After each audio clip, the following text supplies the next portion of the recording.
Komisi Pemberantasan Korupsi atau KPK menetapkan Kepala Bea dan Cukai Makassar Andi Pramono sebagai tersangka dugaan gratifikasi.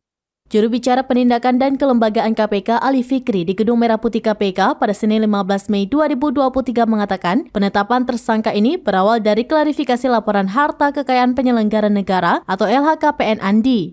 Hasil klarifikasi tersebut kemudian diproses di tahap penyelidikan setelah ditemukan bukti permulaan yang cukup.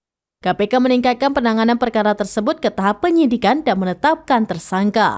Ketika ditanya lebih lanjut terkait Kepala Bea dan Cukai mana yang sebagai tersangka, Ali menyebut Makassar.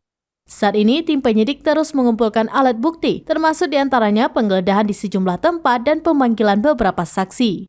Ali memastikan semua proses penyelidikan dan penyidikan KPK sesuai prosedur dan mekanisme hukum yang berlaku. Andi menjadi sorotan karena disebut-sebut menggunakan barang mewah. Sementara itu, gaya hidup Andi dipantau PPATK, lembaga itu mengantongi sejumlah informasi terkait Andi Pramono. Nilai transaksi keuangannya disebut salib-menyalip dengan mantan pejabat Direktorat Jenderal Pajak Rafael Alun Trisambodo. KPK sebelumnya memutuskan bahwa klarifikasi laporan harta kekayaan penyelenggara negara atau LHKPN sejumlah pejabat naik ke tahap penyelidikan termasuk Kepala Bea dan Cukai Makassar Andi Pramono. Andi menjadi sorotan karena dikabarkan menggunakan barang mewah dan anaknya Atasya Yasmin juga sering mengunggah foto-foto dengan pakaian bermerek dan gaya hidup glamor lainnya.